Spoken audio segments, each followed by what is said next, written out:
इनको ऐड दे सकूंगा। तो परमात्मा ने इसको कहा ठीक है।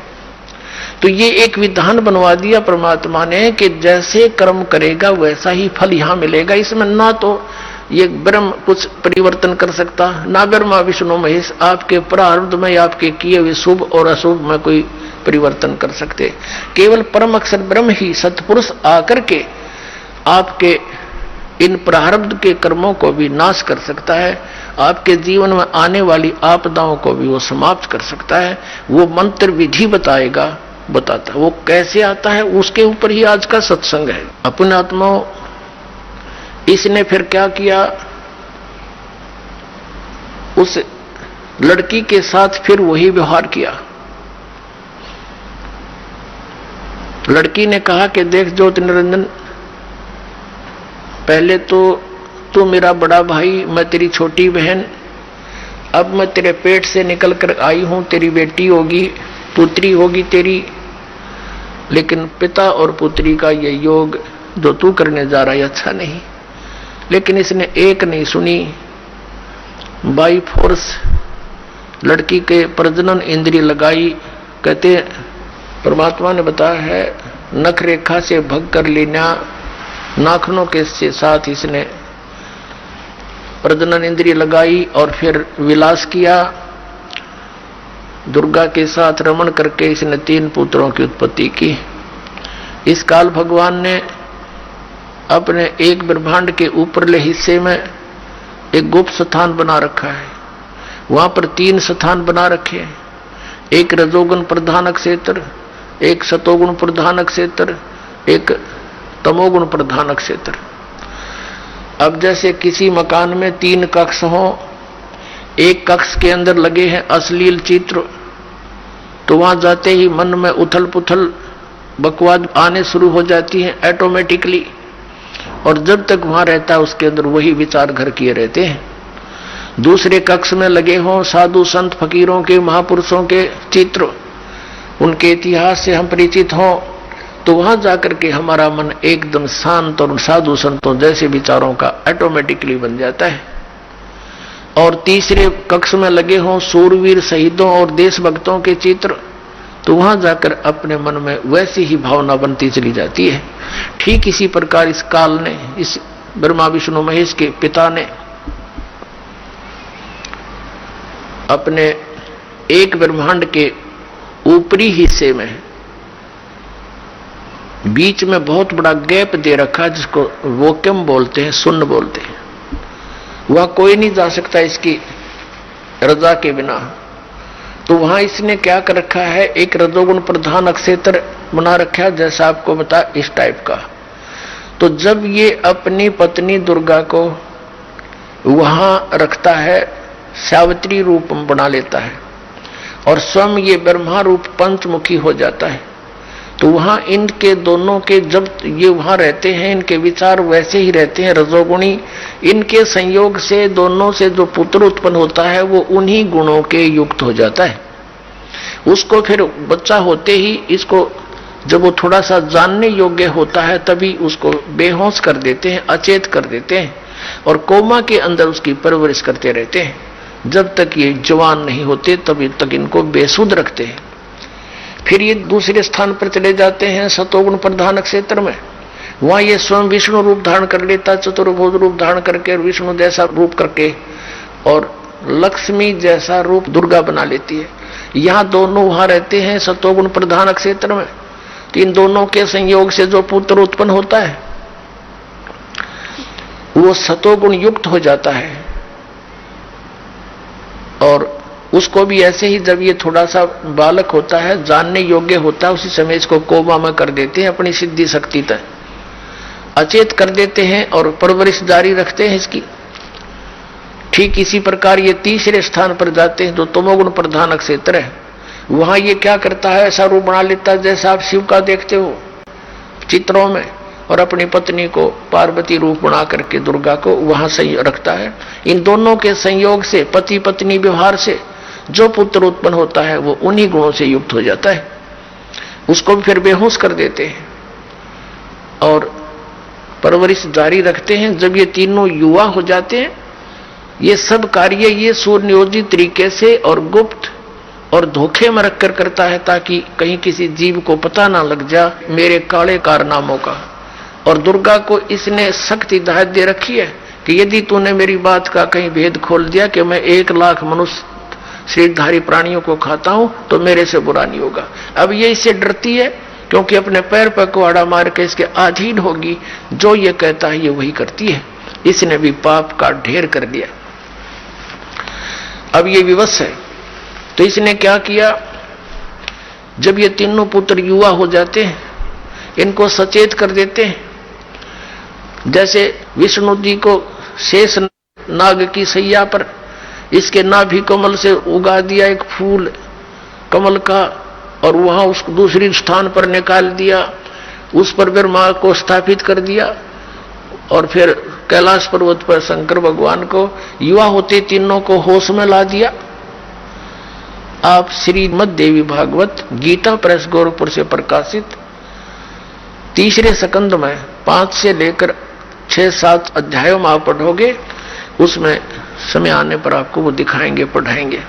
उसमें क्या बताया है कि ब्रह्मा जी बताते हैं अपने पुत्र नारद को, जब उसने सृष्टि उत्पत्ति का कारण पूछा कि बताया कि बेटा नारद के बताऊं, मैं तो कमल के फूल पर अचेत पड़ा था, जब मैं सचेत हुआ तो मुझे नहीं मालूम इस अथाह जल में मैं कहां से आ गया, मेरा कौन जनक है, मैं किसने पैदा कर दिया।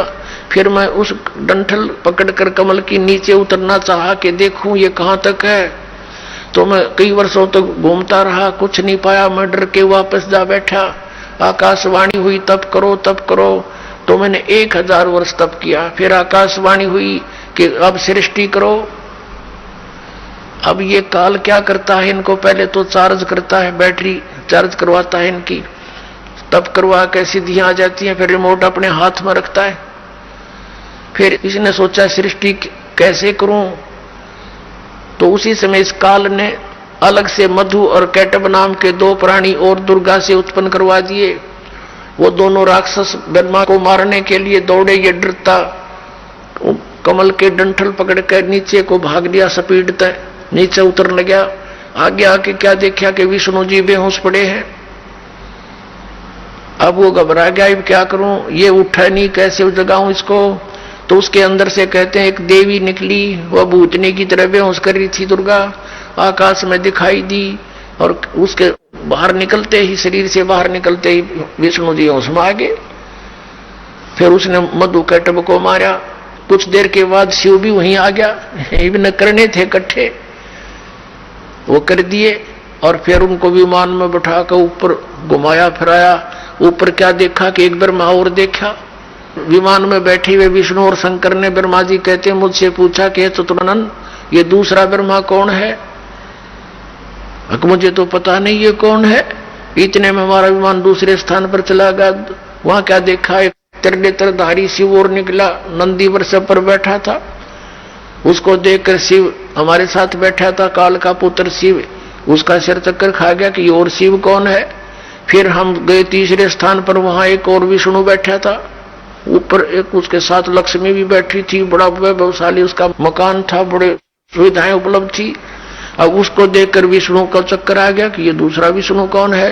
विमान में बैठे बैठे दिखा रही है दुर्गा। उस काल ने कहा था कि जब तुम्हारे भ्रम हो जा, क्या स्थिति है तुम्हारी, इनसे परिचित करा दें, तुमसे ऊपर कोई और भी है। फिर वो विमान पहुंच गया दुर्गा के स्थान पर। ये दुर्गा आगे जाकर बैठ की एक पलंग के ऊपर। तो वहां इन्होंने कहा था, देखा जब सारा के विष्णु ने कहा कि ओहो मुझे कुछ याद आता है, मैं जब छोटा सा बालक था ये मुझे पालने में झुला रही थी, ये अपनी माता है, मैं अपने अंगूठों को मुख में देकर चूस रहा था, ये अपनी माता है। तो उसने क्या बताया कि फिर उनकी स्तुति की, तुम शुद्ध स्वरूपा हो, हम तो आपके ही प्रभाव से वर्तमान हैं, हम अनित्य हैं, हमारा आविर्भाव मन जन्म, हमारा और तिरोभाव मन मृत्यु होती है, आप ही सर्वेश्वरी हो, आप ही नित्य हो, प्रकृति वैसे ऐसे। तो कहने का भाव ये है पुण्यात्माओं, ऐसे इस काल की सृष्टि प्रारंभ हुई और उसके बाद ये सब संसार उत्पन्न हुआ। जब प्रथम सतयुग का आधा जा चुका था, उस समय देखा कि हाहाकार मच गया तपस्या के ऊपर। नीचे तो शांत नजर आता था, लेकिन सतयुग के प्रारंभ से मध्य के बाद में कुछ अंतर हो जाता है। तो तब परमात्मा आए थे तपस्या पर खड़े हुए। अब ये बैकग्राउंड बनाई है पुण्यात्माओं ये बताने के लिए कि ये मजहब और धर्म अब क्यों बने, ये पहले क्यों ना बने। और ये नकली पंथ इतने चाल गए सतलोक करके, ये पहले कहाँ गए थे।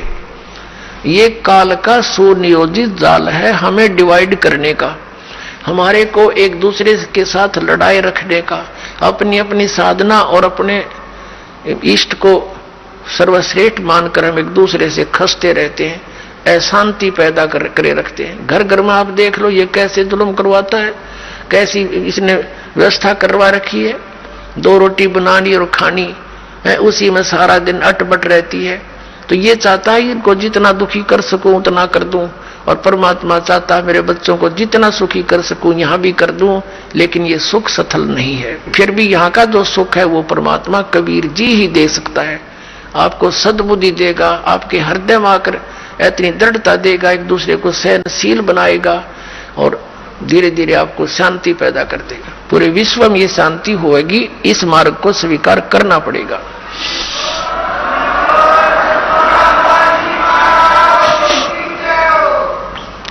जब तपस्या पर ये परमात्मा खड़े थे, जीवों को बताया कि बच्चों तुमने ये जो तपस्या पर भूने जा रहे हो ये पाप वहां किया था।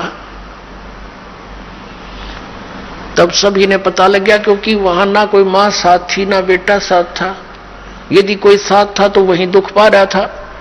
तो सबकी आंखें वहां खुल जाती हैं, सारी बात सच्ची नजर आती है। या तो हम झूठे सुख की भांग पिए पड़े हैं, या तो अटपट हम कर लेते हैं, लेकिन जब आपदा जरा से भी आ जाएगी ना फिर हम सब मान लेते हैं। तो मालिक ने वो वहां उचित स्थान समझा उनको ज्ञान सुनाने का। तो सभी ने कहा भगवान हमसे गलती होगी। परमात्मा ने कहा कि आचार्य जी खड़ा होइए। वो गुरु जी था। आप क्या गुण गाया करते थे, विष्णु और भगवान शंकर पूर्ण परमात्मा है। तुम कहते थे भगवान निराकार है, वो परम ब्रह्म निराकार है। तुम परम ब्रह्म से परिचित नहीं, तुम काल को परम ब्रह्म मान रहे हो। ये सरपुरुष को, ये तुम्हारा शत्रु है, तुम्हें खा रहा है। ये निराकार नहीं है, ये अव्यक्त है। अव्यक्त माने प्रोक्ष है, गुप्त है। ये खुद कहता साथ में जाए कि गीता जी में 24 और 25 श्लोक में कि मैं अपनी योग माया से छुपा रहता हूं, मैं किसी के समक्ष नहीं आता। ये मेरा अव्यम अनुतम विधान है, अटल घटिया विधान है कि मैं कभी किसी के समक्ष नहीं आता। जैसे सूर्य के बीच में बादल आ जाते हैं, लेकिन सूर्य अव्यक्त हो गया, निराकार नहीं है, ऐसा समझो। तो परमात्मा ने कहा कि अभी दिखाता हूं तुम्हारा वो अव्यक्त। ये सब खेल परमात्मा कर रहे थे।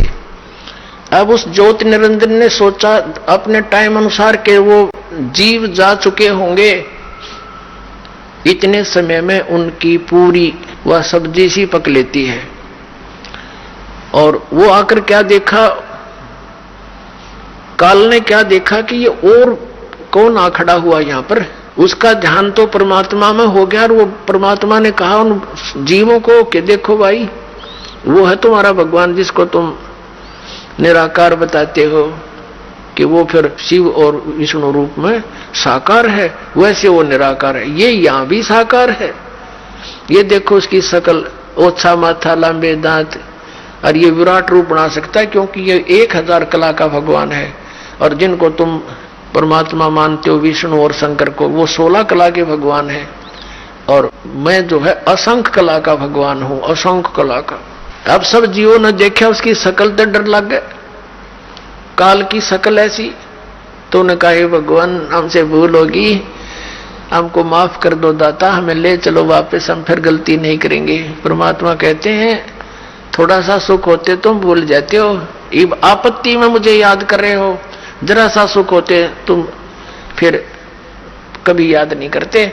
और पुण्यात्माओं तुम वहां से भक्ति युक्त आए थे, अब तुम भक्तिहीन हो गए हो। वहां जाने के लिए आपको भक्ति धन की जरूरत पड़ेगी, उतना ही चार्ज होना पड़ेगा जितना तुम आए हो वहां से होकर। उसके लिए मैं तुम्हें सतनाम दूंगा और फिर दूंगा सारनाम। उस सतनाम की इतनी जबरदस्त चार्जिंग है कि एक यानी सच्चे ऑल रिस्पेक्ट यानी पूर्ण रूप से मर्यादा में रहते हुए, हर तरह से विनम्र भाव से, सच्ची आत्मा से, इस सतनाम का 2 अक्षर के मंत्र का एक सिमरन इतना कीमत रखता है कि यहाँ के 14 लोग एक तरफ रख दें तराजू के उस तखड़े में, पलड़े में, और एक तरफ यह कीमत रखते हैं। और ये पृथ्वी लोग, स्वर्ग लोग और पाताल लोग तो पासंग रख दे, जिसकी कोई सौदे में नहीं होता उसको पासंग कहते हैं। अब हम कितने धनी थे भक्ति के, और हमने सारे जीवन में इतनी भक्ति करनी पड़ेगी, श्वास उश्वास का सेवन करके वो भक्ति धन फिर ग्रहण करना पड़ेगा।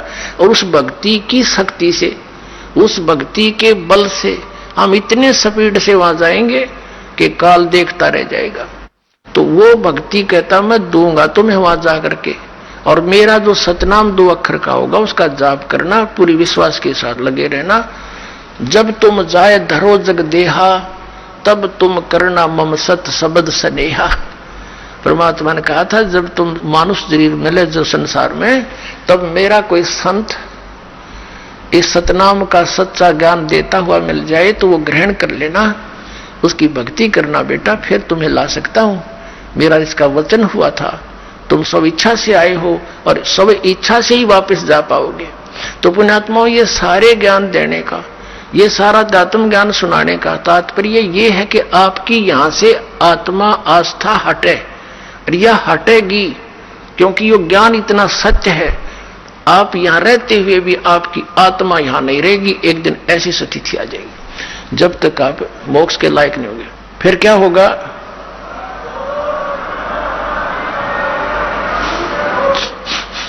अब कहा परमात्मा ने कि तुम जाओ, अब यहां से उठो, अब मेरी रिस्की होएगी। वो तो उठ गए एकदम, परमात्मा की शक्ति से रुके थे ना, उससे पहले जा लेते तो वहां से क्या होता, वो प्राणी वहां से उड़ जाते हैं। उस आध्यात्मिक उसने जो शक्ति वहां छोड़ रखी है उसके आधार से, तो वो फिर कहां आते हैं? रास्ते में आते आते वो ठंडे हो जाते हैं, शांत हो जाते हैं, कुछ अचेत होते हैं, फिर वो सचेत हो जाते हैं। फिर क्या देखते हैं अपने को, कहां पाते हैं? धर्मराज के दरबार में उनकी लाइन लगी होती है, कर्म अनुसार उनके लेखे जोखे होते हैं, और फिर जाओ नरक स्वर्ग जहां जिस योनि में जाना उनको भेज दिया जाता है। और वो तपस्या पर दुख न्यारा पाया, वो रूंगे में है। तो कहने का भाव ये है पुण्यात्माओं, वो काल आ गया, काल ने देखा कि ये जोगजीत कैसे आ गया मेरे लोक में, इसने मुझे वहां से निकाला था, मैंने इससे प्रार्थना भी की थी, इसने मुझे वहां रहने नहीं दिया था, अब ये मेरे लोक में कैसे आ गया? अब उसने सोचा ला पहले इसकी देही तोड़ दूं। काल ने सोचा जोगजीत ने कुट्टू पहले मुझे बाहर निकाल दिया, अपनी गलती ना देखता उसने के जुल्म किया। यहां ऐसी व्यवस्था है, इंसान दूसरे का दोष देखता, अपने को तो नहीं झांकता, ऐसा स्वभाव हमारा। फिर इसने सोचा कि कहीं कोई पिताजी का आदेश लेकर ना आया हो तेरे ऊपर और आपत्ति आ जा। तो इसने पहले कहा कि जोगजीत पहले तो ये बता, कोई पिताजी का आदेश हो मुझे सुना, और फिर तेरे को आज गढ़ूंगा मैं अपना प्रतिशोध लूंगा, तेने मेरे साथ जो जुल्म किया वहां से निकाल दिया। तो इसने क्या किया? परमात्मा यानी जोगजीत रूप में प्रभु खड़े थे, उन्होंने कहा कि सुन ले ज्योति निरंजन, आदेश परम पिता का, उस परमात्मा की आज्ञा लेकर मैं आया हूं, उसकी आज्ञा से आया हूं कि तूने इन जीवात्माओं को कितना दुखी कर दिया।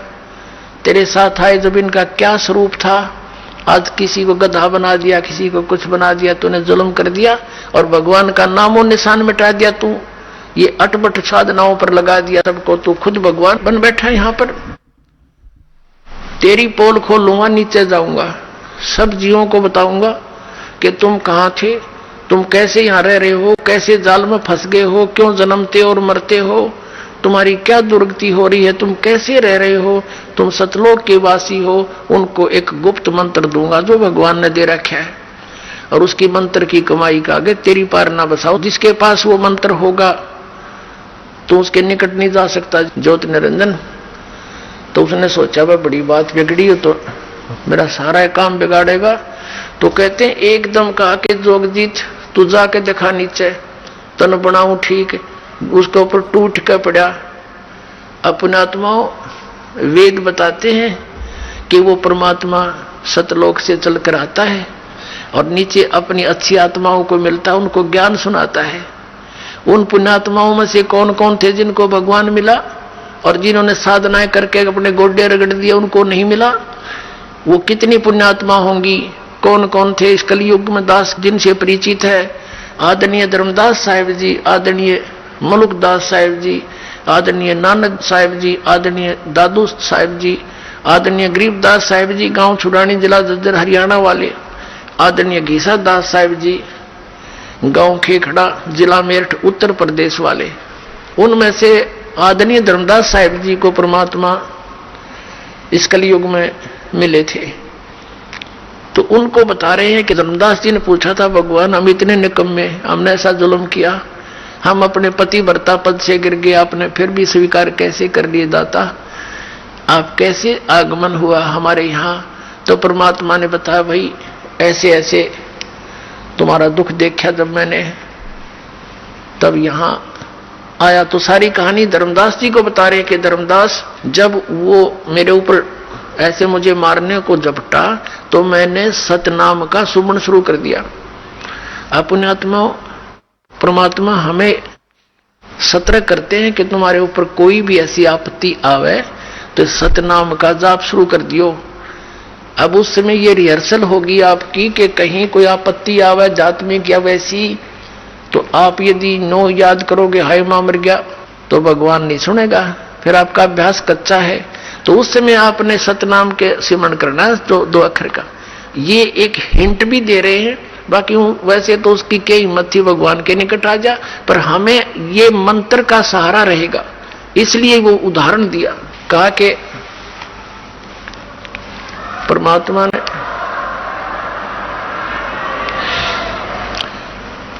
ने हमें सतर्क किया कि तुम्हारे ऊपर कभी ये अटैक करता दिखा तो ये सिमरण कर दिए, इसका कालजा पाट जाएगा, निकट नहीं आ सकेगा तुम्हारे भूत प्रेत ये कुछ भी, ये तो सौदा के है। जो इस सिमरण का सच्चे मन से पूरी मर्यादा में रहते सिमरण करते रहोगे। तो कहता परमात्मा ने कहा कि मैंने सतनाम का सुमन कर दिया धर्मदास, ये ऐसे गिर गया, नीचे गया पाताल के नीचे, पाताल में पहुंच गया, इतना भयभीत हो गया। फिर इसको वहां से मैं साथ जाकर ऊपर ला के आ जा, यहाँ तेरी बेइज्जती नहीं करता, ऊपर बात करूंगा तेरे थे। इसके उसी लोक में मैं ले गया, ये ऐसे पड़ा नीचे जैसे पक्षी की पंख कट जावे और पड़ा पड़ा तड़पता है, कोई पार नहीं बसावे, ऐसे कर रहा है और कह रहा है मुझे गलती होगी, बड़ा भाई है मैं छोटा भाई तेरा, छोटे तो गलती करा करते हैं, बड़े माफ किया करते हैं, मुझे क्षमा कर दो। धर्मदास मेरे पैर पकड़ दिए इस काल न आकर के, माफ कर दो, मैं तेरा छोटा भाई, मैं तो आपको पिता के समान समझता हूं। तो मैंने इसको कहा ठीक है माफ कर दिया। फिर इसने मेरे से क्या कहा कि हे भगवान यहाँ कुछ वस्तु ऐसी है जो मुझे अभाव है, आप वो मुझे दान में दे दो, दान में। परमात्मा ने कहा था कि बोल क्या मांगेगा, कैसे नहीं वचनबद्ध हो जाओ। तो परमात्मा ने कहा कि ठीक है मैं वचनबद्ध हो गया। तब इसने कहा था कि 3 युगों में जीव कम ले जाना, सतयुग त्रेता द्वापर में, और चौथा युग जब कलयुग आवे तब शरण जीव बहुत जावे, ऐसा वचन हर मोय दीजे, तब तुम गमन संसार ही कीजे। इसने कहा था भगवान 3 युगों में जीव कम ले जाना, चौथे युग में जब कलयुग आवे तो कितने जीव ले जाना, ये मुझे वरदान दे दो। परमात्मा ने कहा तथास्तु, कह दिया भाई ठीक है। अब आपके यह शंका उत्पन्न होगी भगवान ने क्या पता नहीं था ये ऐसा कुछ कर देगा, तो फिर इसने सारा पता था परमात्मा ने। पुणात्माओं जब तक हम भगवान की इस कथा में दोष देखना बंद कर देंगे तब हम इस मार्ग पर चल पड़े, ये सोच लो। ये कथा निर्दोष है, सत्य है, हम बाल हैं, बच्चे हैं, नहीं समझ में आ जाएगी कई बार सुनने और समझने से। जब इसने झपट्टा मारा और परमात्मा ने अपना सिमरन शुरू किया तो इसकी पार नहीं बसाई। ये इतना घबरा गया, वहां से इतनी स्पीड से भाग गया, पाताल में जा गिरा। और वहां से भगवान ले इसने पकड़ के, चल ऊपरे चल, वहीं तेरी खबर लूंगा। एक भगत बता रहा था, ने बोला जी हमारे गांव में एक जोटा था भैंसा, और वो इतना अंडी पाक रहा था, उस गांव में तो उसने कोई दूसरा जोटा छोड़ा ही नहीं था, और आसपास के गांव में भी कोई उसने इधर आ जाता खेतों में तो उसकी इतनी दूर तक उसको मारने के लिए दौड़ता था। एक बार हमारा तालाब खुदवा रखा था, जोड़ गांव का तालाब खुदवा रखा था, गहरे गड्ढे कर देते हैं कि वर्षा होगी तो जल घना स्टॉक हो जाएगा, इस उद्देश्य से। और वो नहर से भरवा रखा था, सरकार से प्रार्थना करके फुल करवा रखा था। तो उसमें क्या हुआ कि ये हाथी वाले आते हैं गांव में, दाने कुछ मांगन मुंगन आते हैं, हाथी वाले आ रहे थे। उनने हाथी, दोपहर का समय था, हाथी छोड़ दिया जल में कि यू मस्ती मार लेगा थोड़ी देर। वो हाथी उन तालाब के अंदर गहरे गहरे गड्ढे बनवा रखे थे, खोद रखा था, उनमें सारा डूब गया। थोड़ा सा सर दिखे और एक थोड़ी सी दूरी पर वो सूंड ऊपर कर इतना दिखे। वो जोटा आ गया, वो भैंसा स्नान करने के लिए, पानी पीने के लिए। अब उसने देखा कि दूसरा भैंसा कैसे आ गया मेरी जोडेक्शन में, इसकी हिम्मत कैसे पड़ गई। उसने हाथी का सिर दिखा था, उसने सोचा यो भी कोई जोटा है, भैंसा है, तो उसकी तरफ चलानो खखा के पानी में, जल में, अगदो से भी इसको मार डालूंगा। अब हाथी ने देखा कि इसने आ लड़ते निकट सी, वो हाथी खड़ा हो गया, वो सारा बाहर निकला, वो जोटे ने देखा, उसका कलजा पाट गया, इतना स्पीड तो भाग गया। नो कहता नो मुंह बा लिया, और हमारी 3 किलोमीटर सीमा है गांव की, उससे पार जाकर उसने पीछे मुड़कर देखा।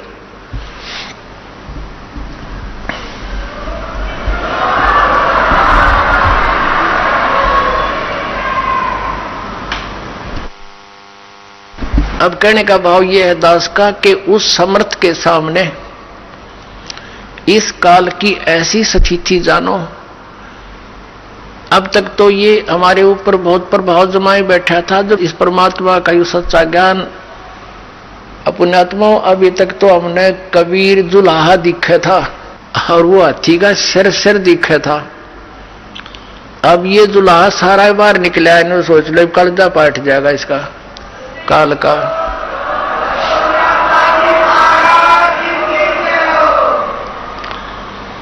अब ये परमात्मा कति प्रत्यक्ष हो गया आपके सामने, ये अज्ञान रूपी जोटा ही भाग जाएगा यहां से।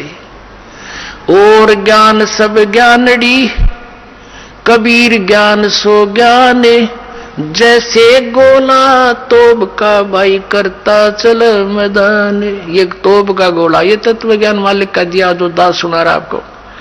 अब जो आज का सत्संग जहां से प्रारंभ हुआ था, अभी तक तो वो जो दास कंसेप्ट क्लियर करना चाहा था, अब स्टार्ट होगा। अब जब इसने देख लिया कि वचनबद्ध हो गया, तब इसने कहा था कि जोगजीत जब तुम कलयुग में आओगे, तुम्हारे आने से पहले अपने दूतों को भेजूंगा, 12 पंथ करूं मैं साजा, तुम्हारा नाम ले करूं आवाजा। 12 पंथ नाम जो ले ही हमरे मुख में आन समोई, और अनेक पंथ चलाऊं। ये 12 पंथ तो कबीर नाम से चलाए गए हैं इन कालों के दूतों द्वारा। और अनेक पंथ चलाऊं, या विद जीवों को भरमाऊं। वो अनेक पंथों में आते हैं, ये निरंकारी पंथ, ये सतपाल वाला पंथ, देश वालों का पंथ, निरंकारी पंथ, ये सच्चा सौदा सरसा जगमाल वाले, ये गंगवा पंगवा सारे, और ये दनोद वाले और जय गुरुदेव वाले, ये सारे काल के पंथ हैं। वहां तक कोई शरण पैर, और इतने बुद्धिमान व्यक्ति, एजुकेटेड, बड़े बड़े IAS IPS हैं, और वहां बैठे गुग्गू बने उनके पास, कक्का पता नहीं इनके गुरुओं ने। ये ब्लाइंड फेथ का नाजायज फायदा उठाया इन्होंने, बोली आत्माओं के श्रद्धालुओं की श्रद्धा को बेचा और उसकी सस्ती महिमा बटोर ली इन्होंने। और संत बन गए, खक भी नहीं इनके पास। तो इसने कहा था कि जब तुम्हारा कोई जाएगा ना, और अनेक देवी मंदिर तीर्थ ये पूजन पर ला दूंगा, ये शंकराचार्य भेज दिया इस काल ने, ये सारी उल्टी कथा पढ़ाया गया, जीव ही भगवान है। बता, कोई विधान है इसका? फिर भक्ति किस लिए करे? फिर तो कुत्ता भी भगवान है। और फिर क्या कहते हैं, तीर्थ बनवा दिए। बोले एक बार हिमालय में जा रहे थे, ये पांडव तपस्या कर रहे थे, वहां भगवान आ गया भैंस रूप में, और भीम ने भागकर सोचा लिया पकड़ लूं इसको, भैंस था दूध पीऊंगा, दूध आड़ी दिखा है। तो कहते भगवान समान लाग गया धरती में, और पिछला हिस्सा भीम ने पकड़ लिया, ताकतवर था वहीं रोक लिया भगवान। बताओ किसा भगवान था जो भीम तो रोक लिया। और फिर कहते हो पिछला हिस्सा जो है ना, बैक पृष्ठ भाग तो वहीं पत्थर का बन गया, बाकी निकल गया, प्रवेश कर गया। अगर भाग नेपाल में जा निकला, वहां पर पशुपति का मंदिर बना दिया, और वहां पर वो केदारनाथ बना दिए। अरे भले आदमियों, कहते फिर वो पिछला हिस्सा पत्थर बन गया ना भैंस का, वो पांडवा ने पूजा, फिर वो टट्टी पेशाब का पोर्शन पांडु पूजन ला दिए। तरह के भैया,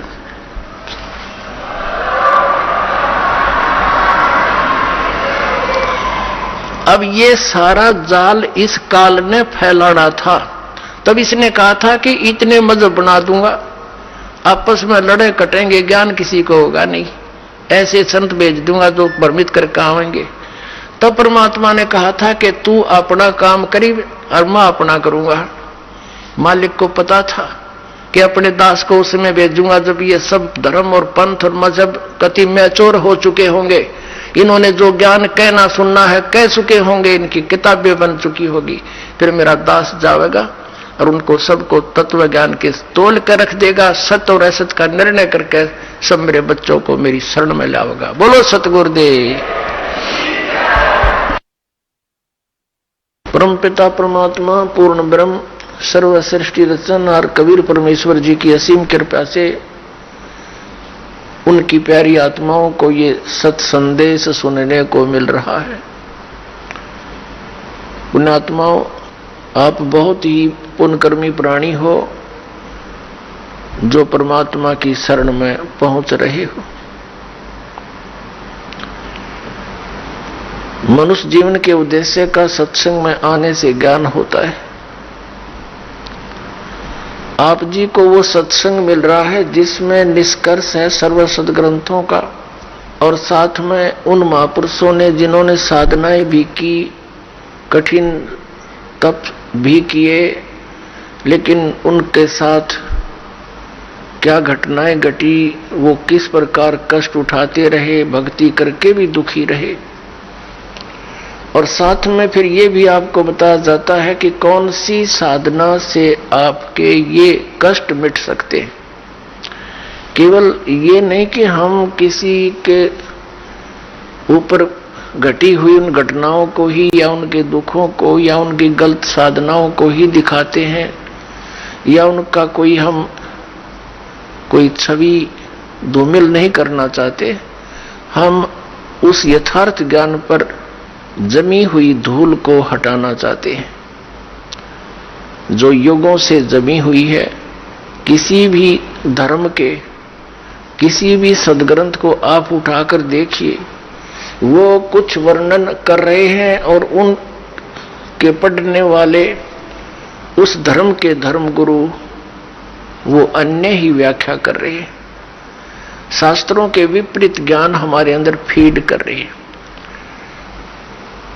पुण्यात्मा, कहने का भाव यह है कि जैसे आप जैन धर्म के इतिहास से परिचित हुए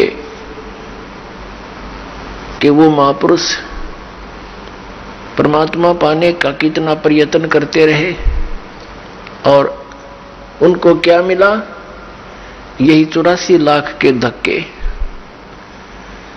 पुण्यात्माओं, अब आप जी के रूबरू पवित्र हिंदू धर्म के धर्म गुरुओं के द्वारा दिया गया अध्यात्म ज्ञान और साथ में हमारे सद्ग्रंथों में लिखे वो सत्य प्रमाण, ये आपको दिखाएंगे। पुण्यात्माओं, पवित्र हिंदू धर्म के पवित्र सदग्रंथ कौन कौन से हैं?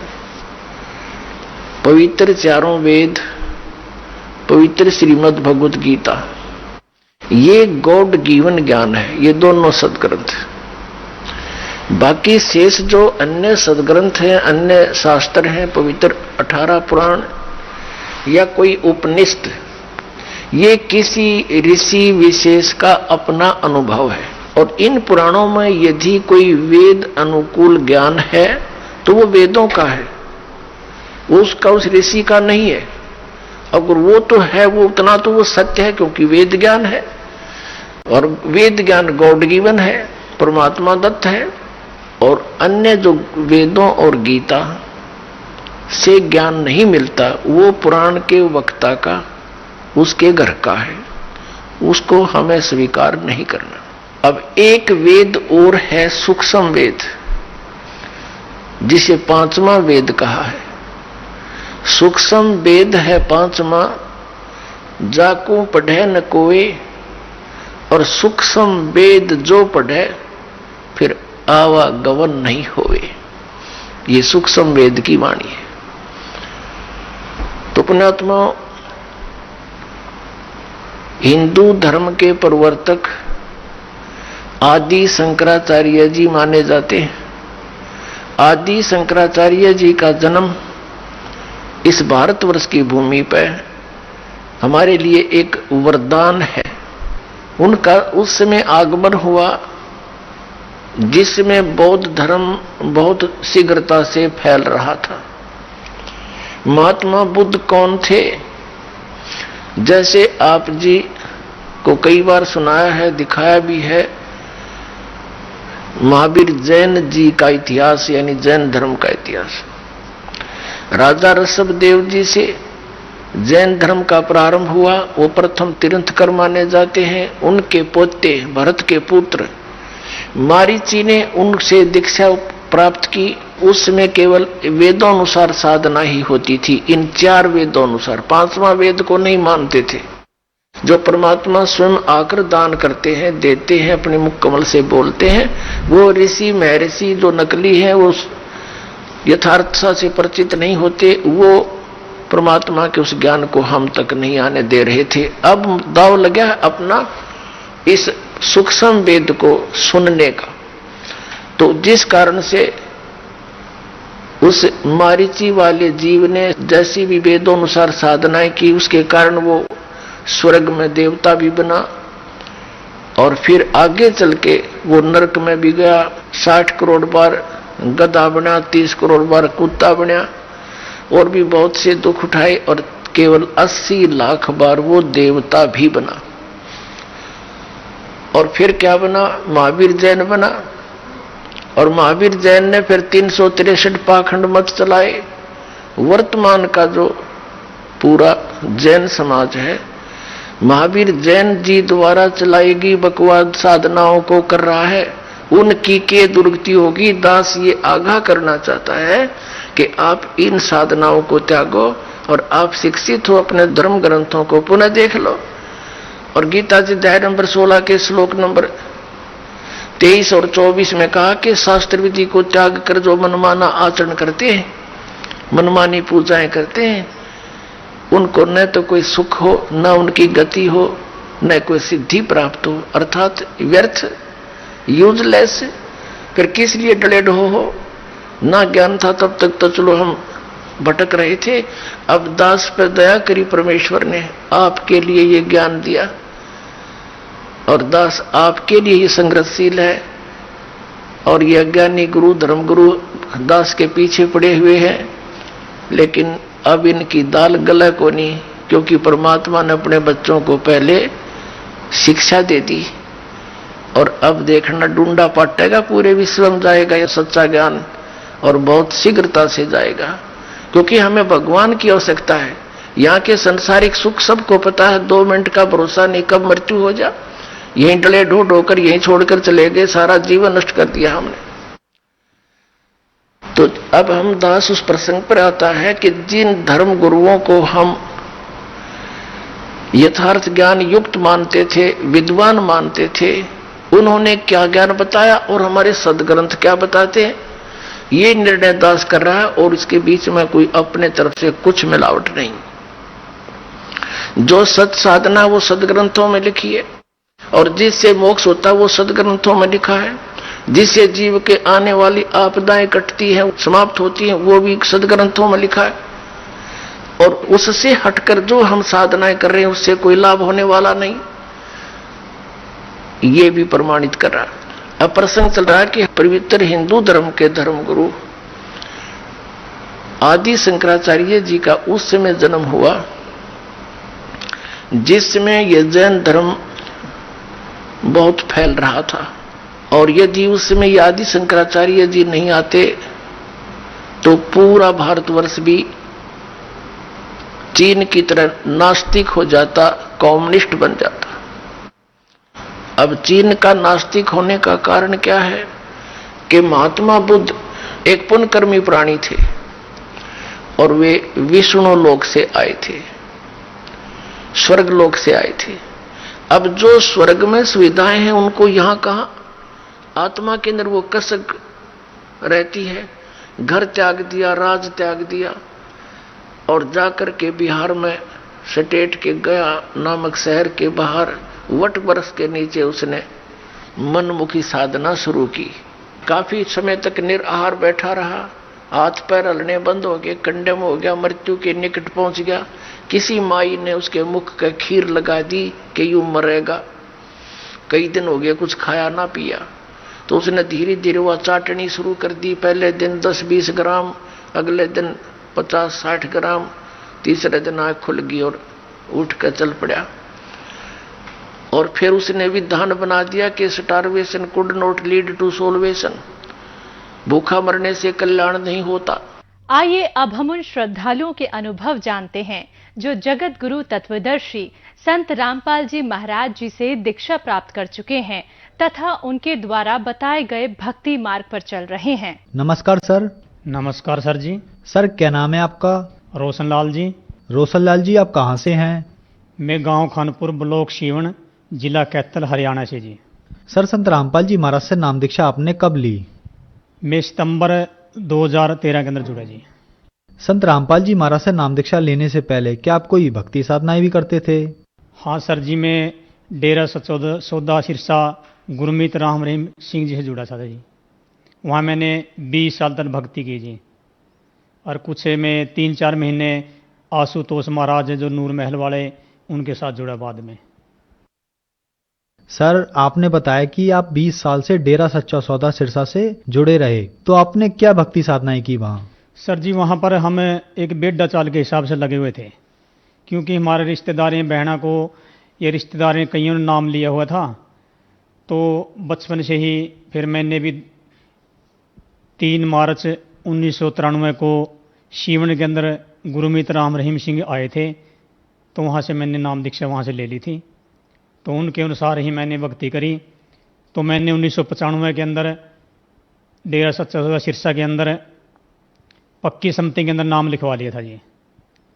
वहाँ पर 7 नंबर मोटर है जी, वहाँ पर खेता समिति बोल रहे हैं उसको जी। मैंने वहाँ पर सेवा करी। उसके बाद लंगर घर के अंदर मैंने पक्की समिति में सेवा करी। तो उसके बाद फिर मैंने जामीन से जो लोकट होते हैं 6 नंबर कमरा, एडर समिति बोलते हैं उसको जी, वहाँ पर मैंने सेवा करी। मैंने ग्रीन एस की वर्दी ली हुई थी जी। सात सतनाम जी जो ग्रीन वेल फोर्स है नहीं, डेरा सच्चा सौदा सिरसा की, वहाँ से मैंने वर्दी ली हुई थी जी। तो मैं सीवन ब्लॉक का ग्रीन एस वेलफेयर फोर्स का जिम्मेवार भाई भी था जी। और सीवन ब्लॉक के अंदर 2009 के अंदर मेरे को 7 मेंबर कमेटी का जिम्मेवार बनाया गया। ये ग्रीन एस की वर्दी के अंदर मैं बैठा हूँ जी। ये साइड में भी ग्रीन एस की वर्दी के अंदर बैठा हूँ जी। ये ग्रीन एस की वर्दी है जी मेरी। ये ग्रीन एस की वर्दी के अंदर मैं बैठा हूँ जी। ये मेरे परिवार के सदस्य हैं और साथ संगत है जी। ये सरपंच वगैरह ये हमारे गांव के हैं जी। ये ग्रीन एस की वर्दी के अंदर मैं बैठा हूँ। इधर मेरे अंगूठे के पास मैं हूँ जी। ये ग्रीन एस की वर्दी मेरे पास थी जी। और मैं इसका जिम्मेवार था जी सीवन ब्लॉक का जी। तो मैंने वहाँ पर तन मन धन से सेवा करी है जी। जो भी सेवा आती वहाँ जाते थे जी हम। तो जो राम रहीम महाराज ने, सरसा वाले ने, हमारे भक्ति भाई, हमने तन मन धन से भक्ति करी है। लेकिन फिर भी हमारे कोई फायदा नहीं हो रहा था जी, क्योंकि यदि शरीर ही सुख होगा नहीं तभी भक्ति कर सकते हैं वहाँ। तो मेरे जी एक शरीर के अंदर प्रॉब्लम थी जी, मेरे को भूख नहीं लगी थी बिल्कुल भी। मेरा शरीर बहुत कमज़ोर हो चुका था। दूध का भी पाइया दूध भी मेरे को पिया नहीं जावा था बिल्कुल भी जी। कलियाई आई कर दी, रोटी भी 1-2 रोटी खाया करता। परिवार के चिंतित हो गए, भाई बहुत कमज़ोर हो गया तो भाई ये तो खाना ही नहीं खाता है। तो उसके बाद जी जब दवाई ने नहीं फ़र्क कराया तो उसके बाद एक करमपाल ककेड़ी है जी हमारे ब्लॉक के अंदर, डॉक्टर है RMP जी। वो कहने लगा भाई तू ऐसे करेगा प्रेमी जी, आप नहीं एलोवेरा की दवाई पिए करो आश्रम में डेरा मनी हुए जो। तो मैं ठीक है जी। तो मैंने एलोवेरा दवाई पीने लगे जी। मैंने जी 2-3 साल पी दवाई एलोवेरा जी। तो मेरे को भूख लगनी होगी स्टार्ट जी। तो फिर मेरे को लाग कर गई जी दवाई। वहाँ दवाई छोड़ दी जो वही हालत पहले बार मेरे साथ हो जाती है फिर जी। तो मैं बहुत परेशान था जी, मेरे को भूख हो गई प्रॉब्लम थी, मेरे हर समय चिंता रह रही थी जी। तो फिर ये कोई फ़ायदा मेरे को लगा नहीं वहाँ पर जी। तो और भी जी जैसे वहाँ पर हमने भक्ति करी आप, जैसे वहाँ सरसा में राम रहीम जी की तारीख लगे कर दी पेशी, जो केस चल रहे थे तो अम्बाड़ा के अंदर चंडीगढ़ के अंदर पेशी लगे कर दी। हम हर पेशी पर जाए करते जी। तो अप्रैल का महीना था, पूरी कटाई का सीजन चल रहा था जी। तो राम रहीम जी संगत को दर्शन देने खतर आए थे जी, गांधी ग्राउंड अम्बाड़ा में जी। पेशी पे था, सीधे वहाँ गए जी, वहाँ दर्शन दे गए। तो वहाँ उन्हें बोले भाई बेटा आज तो आप सारे की कुल तार दिए मैंने, भाई जो इस सीजन के अंदर आए हैं नहीं कि गेहूं की कटाई का सीजन है, ये भी सीजन है, आप यहाँ पर आए हैं, आपकी आज तो 21 कुल तार दिया हमने। तो जी हम खुश हो गए, भाई 21 कुल तार दी। भाई पिताजी बोले करते हम तो उसको जी, भाई 21 कुल तार दी। फिर मेरे मन में चिंता ये भी हुई जी, भाई यार 21 कुल कहाँ से उतरे, तेरा तो पितर नहीं उतरे अभी तक, तो पितर तंग करे करता जी। क्योंकि 1993 में मैंने डेरा सच्चा सौदा से नाम लिया।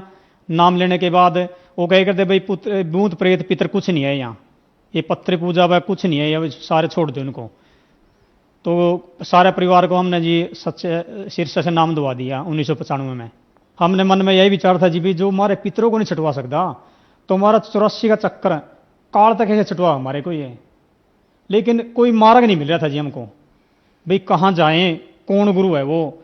क्योंकि राधा स्वामी वाले को बड़ा डेरा मानने करते, तो राधा स्वामी वाले भी डेरा में सरसाए रहे थे। क्योंकि राधा स्वामी वाले कहते थे कि भाई जो कर्म है नहीं, दुख मुसीबत किसी पे आ गया तो कह रहे भाई कर्म तो भोगने पड़ेंगे। तो वहाँ के राधा स्वामी वाले वहाँ आ जाए करते, और तो परमात्मा अपने भक्ता की दृढ़ भक्ति करने के लिए उनको सरसा में फायदा दे करते लाले। क्योंकि यहाँ तो सारे कीड़ी से लेकर आते थे, परमात्मा के बच्चे हैं सारे सारे। तो यदि परमात्मा किसी को फायदा नहीं देगा, नकली गुरुओं के चरण में बैठे परमात्मा उनको फायदा देता है। क्योंकि भाई दृढ़ रहे मेरी भक्ति वह, नहीं तो नास्तिक मन जैसे फायदा नहीं देगा परमात्मा, इसलिए वहाँ फायदा हो जाता था जी किसी किसी को। तो वो फायदा होने करके लाले वहाँ पर दृढ़ हो रहे थे, तो हम भी वैसे दृढ़ हो रहे थे, तो कोई रास्ता हमें मिल नहीं रहा था। तो फिर आप संत रामपाल जी महाराज की शरण में कैसे आए? कि भाई ये सुनो आप, गुरु जी की राधा स्वामी की उसमें चर्चा थी जी, मैंने सुनी गुरु जी का, मन अच्छा से लगा कुछ। तो उसके बाद जी घर के देखने दे, मैं सत्संग लगाने लगा जी, घर के देखने दे मेरे को बिल्कुल भी। तो मैं अलग से टीवी ले गया जी, वो मैंने सत्संग सुना जी गुरु जी का। मैंने संत रामपाल जी महाराज सत्संग सुना जी, बहुत बढ़िया लगा जी। वो प्रमाणित भक्ति बताते हैं जी, क्योंकि वो तो एक देखे देखी भक्ति बताई करते। वैसे उनकी तो बेटा चाल में थे, तो सरसे वाले तो राधा स्वामी का तो एक कुआ का पानी है सारा सारा उनका तो। लेकिन जो संत रामपाल जी महाराज ये शास्त्र प्रमाणित भक्ति बताते हैं। तो मैं 2013 के अंदर संत रामपाल जी महाराज का नाम लेकर आया जी। सर, संत रामपाल जी महाराज से नाम दीक्षा लेने के बाद आपको क्या क्या लाभ प्राप्त हुए? देखो जी, प्रथम लाभ तो सतभक्ति मिली जी। क्योंकि जो मानस जन्म है ये बड़ा ही दुर्लभ है, और ये बार बार हाथ नहीं आता जी। तो इस परमात्मा के जो सतभक्ति परमात्मा ने दी है, जो नानक साहब ने नाम जाप करे हैं, कबीर साहब ने नाम जाप करे हैं, गुरु नानक देव जी ने नाम जाप करे, गरीबदास जी ने नाम जाप करे, वो भी प्रमाणित नाम संत रामपाल जी महाराज देन लग रहे जी। तो ये प्रमाणित भक्ति मिली हमको जी। और इस प्रमाणित भक्ति करने से जी, जैसे मैं नाम लेकर आया, मेरे को जी 15 दिन नाम लेना हुए थे जी। उससे पहले ये संत रामपाल जी महाराज कई बार मेरे को गराए दर्शन हुए जी। तो और मैं छात का ऊपर लेटा था जी, 9 बजे का टाइम था रात के, चांदनी रात थी जी। मेरे को ब्रह्मा विष्णु महेश तीनों एक 3 देवता आए जी, वो मेरे को दर्शन दे गए, आशीर्वाद दे गए मेरे को साक्षात जी। कोई ये नहीं भी ये कोई स्वप्न में दे गए हैं जी, या कोई अंतर्ध्यान हो रहे थे जी, जैसे हम आंख मीच कर भक्ति करावा दूसरे संत और। संत रामपाल जी महाराज आंख खोल का भक्ति कराम है, क्योंकि कबीर साहब का शब्द है साधो सहज समाधि चली, भाई आंख ना मूंदो कान ना मूंदो तने कष्ट न धारो और हंस हंस सुंदर रूप नहीं आ रो। कबीर साहब ने मनाई कर रखे बिल्कुल हुए, भाई आंख ना कान बंद करने की जरूरत नहीं है, भाई खुले आंखें से परमात्मा दर्शन होंगे। तो संत रामपाल जी महाराज के जो मंत्र देते हैं संत रामपाल जी महाराज, उनसे खुद आंखें से दर्शन हुए ने, आंखों से कोई आंख बंद नहीं करनी पड़ती है। जैसे नामदेव को दर्शन हुए थे खुली आंखें से हुए थे, तो ऐसे संत रामपाल जी महाराज जो सतभक्ति देते हैं इनका लाभ होता है पूरा पूरा जी। तो ऐसे जी और भी जी, जैसे हम अपने लड़के शिवन ऐसे बाल सदन में पढ़ते हैं जी, तो वहाँ पर मैं लड़के को बर्दे दिवाने खतर पर गया स्कूल की जी, तो शिवन जी मैं मोटरसाइकिल पर, बच्चे दोनों मेरे पीछे बैठे हुए थे जी। तो वो बच्चे मैं मोटरसाइकिल चला रहे थे, मेरे आगे जी एक ट्राला था जी, वो ट्राला जा रहा था जी, और पीछे से सिर्फ मेरा फिर ट्राला का फर्क जी 8-10 फुट का था, सारा 8 फुट का। तो गाड़ी पीछे से आई जी, मेरा जी पूरी चोरी टक्कर मारी जी गाड़ी ने जी मोटरसाइकिल का जी, मेरा सलेंसर भी मुड़ गया जी। तो परमात्मा ने इसी मेरे करी, मेरे एक कदम ब्रेक लग गए जी, उठे ऑटोमेटिक मैंने कुछ नहीं कराया जी, बिल्कुल भी ना ब्रेक लगाया कुछ नहीं मारा जी। तो जी यदि परमात्मा के शरण में नहीं होंगे जी, माम जी गड्डी के नीचे तीनों के तीन मर जाते उस दिन जी, लेकिन परमात्मा दया मेरे करी जी। तो हमने फिर जाकर देखा जी, उसने सिर मुड़े पाए जी, नहीं जी टेढ़ा हुआ पाए जी, जैसे मेरे को भूख पहले लगे नहीं थी। तो संत रामपाल जी महाराज शरण में आ गए नहीं जी, तो जो मेरे को एलोवेरा ला करी थी दवाई, वो दवाई जी एलोवेरा मैंने छोड़ दी बिल्कुल हुए। आज तक मैंने एलोवेरा के एक ढक्कन भी नहीं लिया इस दवाई का जी। आज मेरे को पूरी भूख लगे जी। एक मेरा जी बहुत ही बड़ा चर्म रोग था जी, टांग के ऊपर मेरा बहुत चर्म रोग बहुत बड़ा था जी, यहाँ पर जी यहाँ से इतना जा रहा था जी। यदि मैं कोई पजामा पैंट वगैरह नीचे नहीं कर सकता, ऊपर नहीं कर सकता जी, न्यूज शर्म आए कर दी। लेकिन मैंने दवाई बहुत अपने एक मेहता है प्रीति मेहता कैथल के अंदर जी, वहाँ मैंने दवाई काफ़ी खाई जी, कोई फायदा नहीं होया। लेकिन संत रामपाल जी हमारे शरण में गए नहीं, सतभक्ति करने से, उन मंत्र जाप करने से ही पहले मंत्र मिला था प्रथम जो उस टाइम समय जी, तो मेरे को जी ये चर्म रोग से मुक्ति मिलेगी जी। मेरे कोई चर्म रोग नहीं है जी, ये दांत बहुत पुराना हमारा वंशज था जी, मेरा पिताजी को भी ऐसा दांत था जी, मेरी सिस्टर को भी ऐसा था जी, और मेरे को भी वही था जी। ये सारा मेरा चर्म रोग जो मेरे कुष्ठ रोग था जी, ये मेरे परमात्मा रामपाल जी महाराज शरण में जाने से ठीक हो गया जी। सर आपने बताया कि आपने 20 साल तक डेरा सच्चा सौदा सिरसा पंथ की भक्ति की और वहां आप एक सेवादार भी रहे और एक जिम्मेदार कमेटी सदस्य भी रहे। तो फिर संत रामपाल जी महाराज की बताई हुई भक्ति में और डेरा सच्चा सौदा सिरसा पंथ की बताई हुई भक्ति में आपको क्या अंतर दिखा? देखो जी भाई जी, वो जो भक्ति देते हैं उनका नाम में कोई प्रमाण नहीं है कहीं पर भी। जो 3 नाम देते नहीं वो तो एक बड़ाई के नाम है, सतपुरुष कालमूर्ख सबद स्वरूपी राम है जो, वो तो एक सतपुरुष की महिमा के नाम है, वर्णात्मक नाम है उनके। तो ऐसे ही जो नाम है असली उनसे ही मोक्ष होगा जी पूरा। जो और अन्य गुरु देते हैं संत रामपाल जी महाराज को छोड़ो, जो अन्य गुरु देते हैं नहीं मंत्र, उनसे कोई लाभ नहीं है, क्योंकि जो राधा स्वामी गद्दी है सरसे आई हुई भी, तो वहां राधा स्वामी वाले नाम 5 अलग देते हैं, सरसे वाले अलग देते हैं। और वो राम रहीम जी ने हमको एक बर्मित करा हुआ था, वो कहते थे भाई जो किसी ने प्रश्न कराया, मैंने प्रश्न कराया, लेटर लिख के भेजा सत्संग के अंदर, भाई गुरु जी भाई ये बताओ हमारे को, राम पिताजी भाई हमारे को ये बताओ, भाई राधा स्वामी 5 नाम देते हैं और अपने ये 3 नाम हैं। वही कबीर साहब ने 4 नाम भी गया, भाई कबीर साहब ने कहा भाई कोटि नाम संसार में इनसे मुक्त न हो, आदि नाम गुप्त कर रखा बुझे बिरला कोई, भाई कौन सा नाम है? और वो 5 दे रहे आप 3 है। वो बोले राम रहीम जी कि बेटा ये जो नाम है नी ये ही 4 नाम है, जो 3 नाम आपको देंगे 4 नाम है यही। और भाई जो राधा स्वामी ने नाम है नी वो दूसरा छोड़ दो और चौथा छोड़ दो, भाई 3 नाम आए हैं यहाँ। और जब हमने जो रामपाल जी महाराज शरण माया जब पता लग गया, हम बर्मित करे हुए थे उन्हें, तो भाई राधा स्वामी वाले नाम है 5 नाम है, मैं 2 छोड़ रखे हैं, और राधा स्वामी तो अलग नाम है 5 है, और सरसा वाले अलग नाम है, दिनोद वाले अलग, राधा स्वामी दयाल की दया दे रहे हैं, सारे अलग अलग अपने अपने डपली अपना राग पीट रखे हैं, कोई इनके प्रमाणित मंत्र नहीं इनके पास जी। एक ये मेन बात ये कहते हैं जी, जो संत हैं नकली संत है सारे संत रामपाल जी महाराज को छोड़कर, ये कहते हैं परमात्मा निराकार है, भाई उसका प्रकाश है, उसका कोई शरीर नहीं है। और जबकि गुरु ग्रंथ साहब के अंदर भी लिखा हुआ है, गुरु ग्रंथ साहब पेज 1257 में लिखा है, बागे कापड़ बोले बहन, लंबा होदा नक ते काले तेरे नैन। देखिया साहब कदे ऐसा बहन। तो जी परमात्मा साकार है, संत रामपाल जी महाराज ने प्रमाणित करके बता दिए वेद शास्त्र गीता के अंदर। कहीं पर जाकर देख लो, जो गरीब संगत है वो तो नीचे बैठती है, खाना भी उनको सिंपल मिलता है, और जो कोई एमएलए मंत्री है या कोई और जाता है बड़ा, उसको अलग से कैंटीन में खाना खाना जाता है हर जगह की, हमने देखा है सर से भी। तो ऐसे आश्रम में सारे, यहाँ जो सर व्यास है वहां पर कैंटीन बनी हुई है, लेकिन समदृष्टि नहीं है वहां पर भी। और वेद के भी कोई पूजा नहीं करा रहा संत रामपाल जी महाराज छोड़कर है। वेद के अंदर 3 प्रकार की परमात्मा भक्ति बताई गई वेद के अंदर भी, भाई सुबह, शाम और दोपहर की। तो वहां पर संत रामपाल जी महाराज ही वो तीनों की 3 भक्ति जो है वेद के अनुसार बता रहे हैं लले, भाई परमात्मा को याद करना। सर, संत रामपाल जी महाराज से नाम दीक्षा लेने के बाद आपको बहुत सारे लाभ मिले, तो जो दर्शक आज आपको देख रहे हैं, खास करके उनके लिए जो राधा स्वामी पंथ से जुड़े हैं या डेरा सच्चा सौदा पंथ से जुड़े हैं, उनके लिए आप क्या कहना चाहेंगे? जो राधा स्वामी वाले हैं, दंदन सतगुरु वाले हैं, उनसे यही प्रार्थना करता हूं, भाई जो बीज है जो वो असली बीज से ही लले फायदा होगा अपने। या जी धरती में हमने कणक बीज दी तो कणक का बीज लगेगा, जीरी बीज दी जीरी का लगेगा। ऐसे ही जो नाम है वो भी एक बीज है। जो सत नाम, जो सत भक्ति का जो सत मंत्र है, वो इन नाम लेने से ही मोक्ष होगा। क्यों फरीद साहब ने कहा, फरीद बाढ़ दा दाख बिजोरे किक्कर बीज जट होंडे हैं कटड़े लोड़े हुए पट।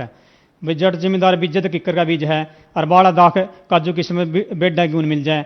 जो संत रामपाल जी महाराज सत भक्ति बता रहे हैं, जो प्रमाणित है, उसका सारे ग्रंथों के अंदर प्रमाण है। उसी से मोक्ष होगा, नहीं अन्य कहीं भी फिरे जाओ वहां कहीं भी मोक्ष नहीं है जी।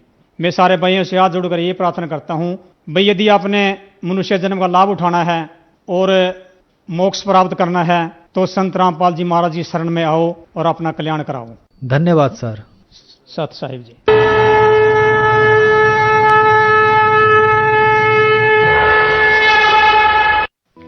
आप सुन रहे थे जगत गुरु तत्वदर्शी संत रामपाल जी महाराज के मंगल प्रवचन।